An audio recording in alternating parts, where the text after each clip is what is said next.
Now we're up to Daf Ayin Ches Amud Beis, and Rav Ashi is going to explain the meaning of the Brisa and the smichus of Parshas Moados to Shabbos, the smichus of Parshas Moados to Nedarim, and what does it mean, Eile Moadi Hashem? The word Eile is coming to exclude something, and we saw the Brisa is coming to exclude Shabbos, and yet Shabbos is included in this parsha. And here's where Rav Sheshes is introduced the concept of Kiddush Bezdin. And then he's going to contrast Moados with Shabbos with regard to Kiddush Bezdin. And with regard to Nedarim, he's going to contrast the requirement in Moados and Kiddush Bezdin to Hataras Nedarim. Moadi Hashem, Tzrichim Kiddush Bezdin, Shabbos Breishis Einat Tzricha Kiddush Bezdin. What we're deriving from the word Eile in the parsha of Eile Moadi Hashem is a miyut vis-a-vis Kiddush Bezdin. With regard to the Moadim, we require Bezdin to be Makadosh the Chodesh, and then we count 15 days and we observe Yontif, the Moed. So the Kedushas Yontif is totally dependent upon Kiddush Bezdin, as the pasuk says there at the beginning of Perek Gimel in Vayikra, Parshas Ema Moadei Hashem Asher Tikrosom B'Moado Tikrosom Mikroi Kodesh, and Mikroi Kodesh means that we Bezdin is going to be Mekadesh the Chodesh and the Moadim on behalf of Klal Yisrael, and that's Asher Tikru Osam. But it says Eile to teach me that Shabbos Breishis does not require Kiddush Bezdin. Now, the real problem here with this brisa and the derivation of Elo as a miyut to exclude Kiddush Bezdin in the case of Shabbos is that what exactly was the Havamim? What would we have said if not for this miyut? And it's unbelievable that the Rishonim, which is the Ran, Tosfos, the Rosh, all of them say unanimously that every Sunday, every Yom Rishon, Bezdin would require to be Mekadesh the day, so to speak, not really Mekadesh it, but to do a sphira and a minyan on the day that this is Yom Rishon, such that 7 days down the line will become Shabbos. And where do we find a precedent for such a thing with regard to Kiddush HaChodesh? We designate the first day of the month as Rosh Chodesh, such that 15 days down the line, we'll have the Kedusha of Pesach or of Sukkot.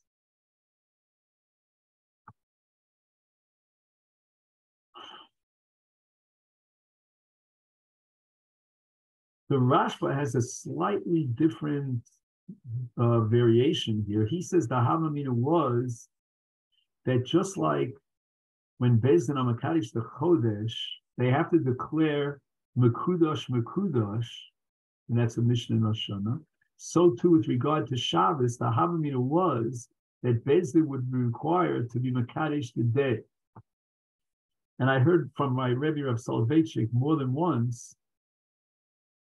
that Shabbos has two Kedushos. It has the Kedusha of Kriya V'Kaima, that's not in any way dependent upon Pesach, but there's another dimension to Kedusha Shabbos in which Klal Yisrael will be Mekadesh the Shabbos. And that's how we explain the Gemara about someone who's in the Midbar and he doesn't know which day of the week it is, and he counts 7 days and he observes the Shabbos. Also, he explained based on that the mitzvah of Kiddush, of Zoches Yom HaShabbos L'Kadsho, that through Kiddush we add another dimension through our Kiddush.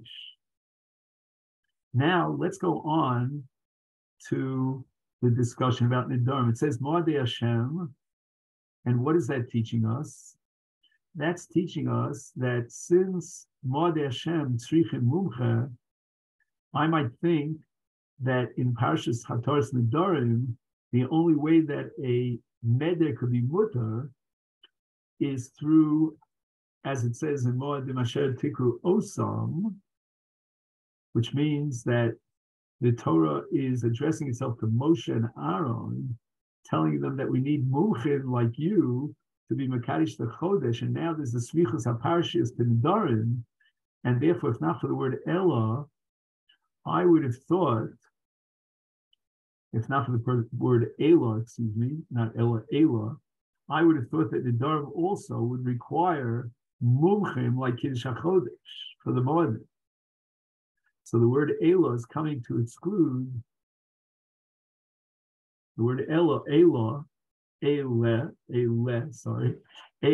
is coming to exclude the requirement of a bezin of mumchim for Ataras Nedarim, and therefore filu bezin shalad yom. So Gemara immediately raises the following objection: of a Parshas Nedarim, Rosh Hamatas Ksir. If you put things together, you might come to the conclusion that since Nedarim opens up with the words Vaydaber Moshe El Rosh Hamatos, that Ataras Nedarim, like Kiddush HaChodesh in the parsha that precedes Nedarim, should require mumchim. And once again, we're going to quote Rav Yochanan as we did earlier on Amud Aleph, Omer Rav Chizda v'Yitem Rav Yochanan v'Yochid mumche. Then in addition to Gimel Ed Yotos, the Torah wants to teach us that Hataras Nedarim could be accomplished through a Yochid mumche.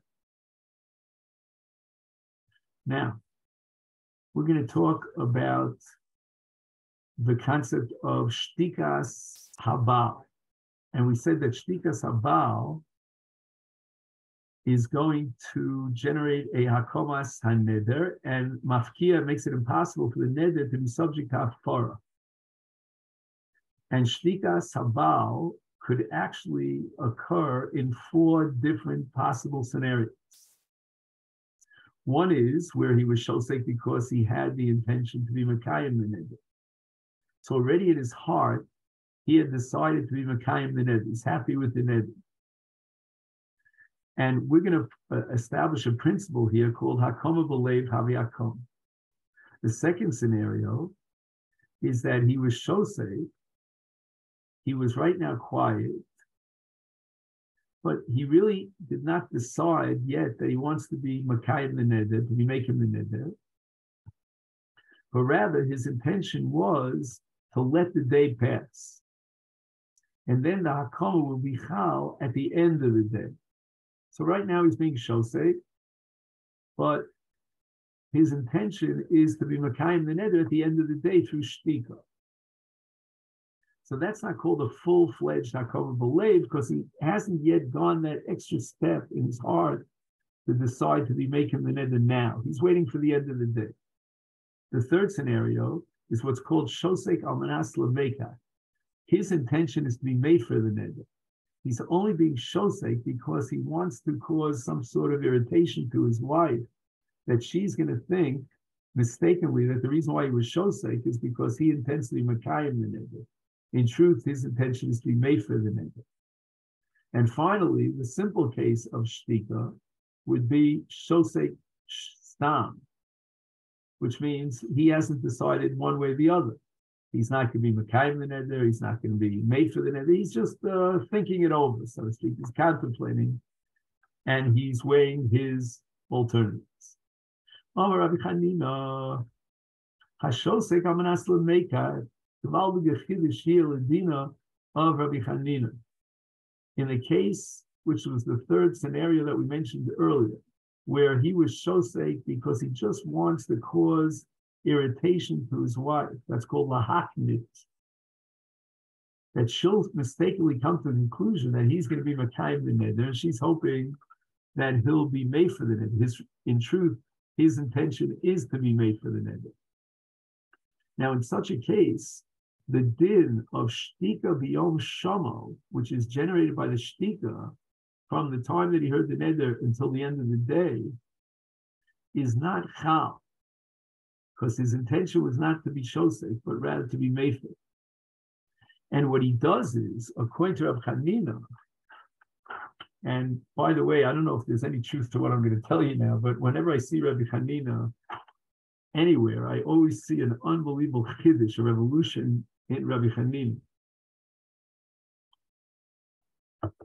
Rabbi Chanina says that the Baal's power and authority to be made for neder could be held in abeyance. It could be put into the back freezer. Normally, the Baal's Hafara must take place on Yom Shoma, because otherwise, in the absence of Hafara, the neder is mukam, and that makes the neder impervious to Hafara. You can't be made for neder after Hakoma. So there's no possibility, l'chora, before Rabbi Hanina, of having Hafara past Yom Shoma, because we want Shom. Either he was Makayim it, if he wasn't made for it, or he was Shosek, and that itself is Hakoma b'Yom Shomo, with the passage of the day, whether it's till the end of the day or 24 hours, and therefore there's Hakoma, there's no Hafara. Comes along Rabbi Hanina and breaks new ground. There's a possibility of Hafara subsequent to Yom Shomo. How? If the shtika of Yom Shomo is not Hakoma, then the hafara could be chal because there's no hakoma on the neder, and the hafara afilu mikan v'asor yom. I don't think he means asor yom b'dafka, but he means even later on he could decide to say mufraloch whenever he gets around to it, and that hafara will be valid to break up the neder. And why is that? Because the only reason hafara has to be b'yom shomo, and it can't be after yom shomo, is because after Yom Shomo, there's already a hakam on the neder. But comes to Reb Chanina's mechadesh that if he was shosek amanas lemekat, that doesn't qualify as a shtika, and therefore there's no din of shtika b'Yom Shomo, and the neder is not mukam. And if there's no hakam on the neder, then the neder lends itself to hafara. Mesiv Rava objects to Reb Chanina from a brisa. Emosai Amru. We're talking about an Ara Murasa. Meis Habal, this wrote Nurishus La'av. When do we say that the Baal could be made for the chelik of, the Av could be made for the chelik of the Baal because the Baal died? That's because there was no Hakama on the part of the Baal. What does that mean? Bisman, number one, Shalosh Shama Baal. He died before he heard about the neder. Certainly there was no Hakama. Oh, another alternative possibility is Shama v'Shosak, but he didn't have a full-fledged shtika that lasted till the end of the day because he died before the end of the day. So again, there's no chalos neder mukam. And a third scenario, Osha Shama v'Hefer u'meis bo bayom, if in fact the Baal was Mefer and he died. So we have in these three scenarios mentioned, enumerated here above in the Brisa, three situations in which there was no Hakama. And if there's no Hakama, then with the death of the Baal, the neder still lends itself to Hafara, and Nisrokna Rishus Habal Le Rishus Ha'av, and the Av now steps into the shoes of the Baal, and he can be made for the neder. But now the Brisa contrasts in the Seifa situations and scenarios in which there was Hakam.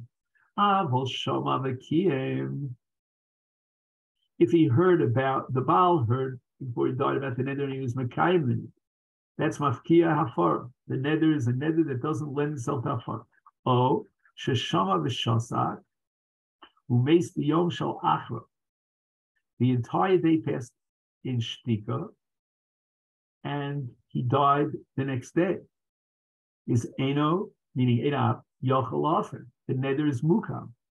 And the reason for that is because there was a Shtika B'Yom Shama. Now the Brisa doesn't differentiate between this kind of shtika or that kind of shtika. The Brisa indicates that if he survived until the end of the day, and there was a shtika for the entire course of the day, then there is mukam. My love, therefore we should assume in this Brisa, when it says Shama v'Shosak, umeis b'Yom shal Yachrav, the entire day was the day of shtika v'Shosek amanas l'mekat. It should include every single case. The stimas lashon Brisa means it encompasses any kind of shtika, no matter what motivated him with the shtika. If there was a shtika for the entire day, the neder is chal with hakama, and that's mafkir, the possibility of hafara. How could you, Rabbi Chanina, claim that in the case of shosek amanas l'mekat, where his shtika was not a real shtika in the sense that he wasn't interested in being mekayim the neder? On the contrary, his interest was to be made for the neder, that therefore there's no hakama. Here it seems like Shosei in all situations, if the day goes by, there's no afara, the neder is mukam. Lo, the Gemara rejects the raya from the brisa that Rava had invoked. The shosek almanas l'kayim. When the brisa says that he was shosek the entire day and then he died the next day, and therefore there's no afara, that's because he was shosek for the purpose of being making the neder. So the Gemara says, wait a minute. If Shama v'shasak hainu, O Shama v'kian. Now you're telling me that the Bryce is repeating itself. Because what is O Shama v'kian? If you're telling me that his decision was, when he was Shama v'shasak, to be Makayim v'neder, then that exactly is Kiyum ha'neder.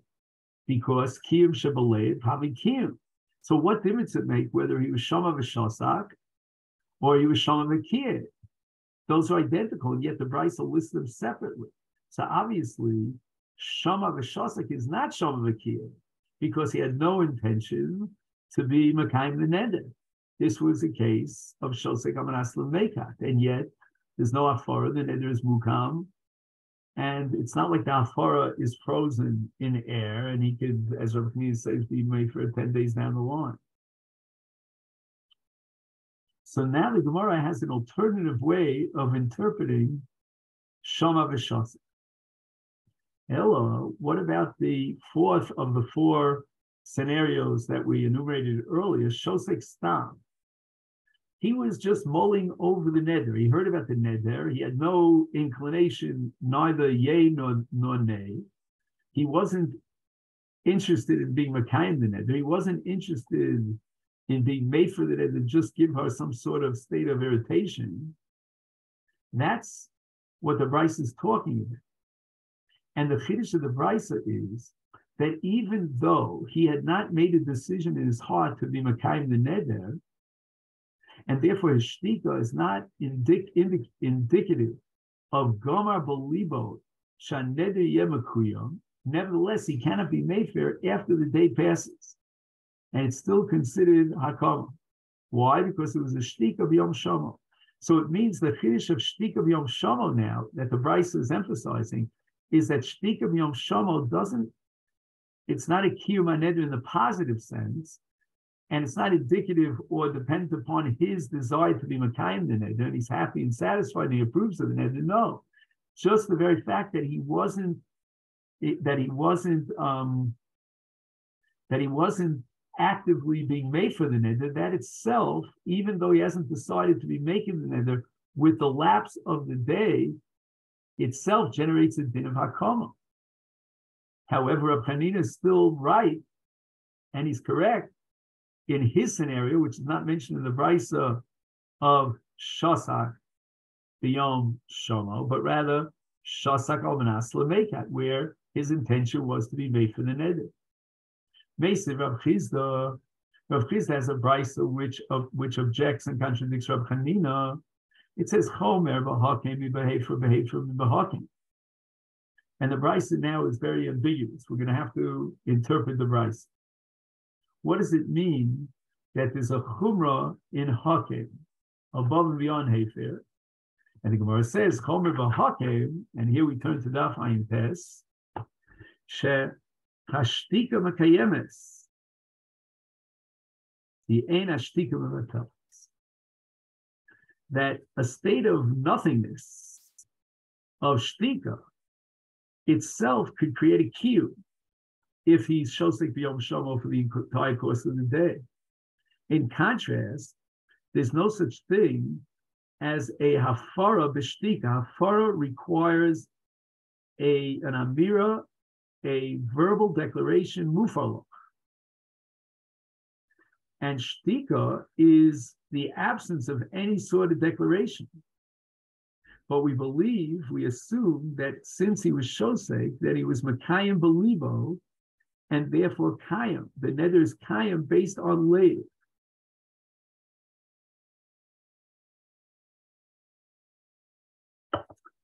And this is a tremendous chiddush. The fact that b'yom shamo his shtika, which expresses the fact that he is happy with the neder, he's not objecting to the neder, that itself is a kiyum ha-neder, which makes the neder into a neder mekuyam based on what we normally call in Kol Tarkul Dvarim Shebalev. But Hefer Belibo in a Mufar. Hafar requires a verbal declaration of Hafar Mufar. So this is where we're going to stop for today on the top of Daf Ayin Tes Amud Aleph.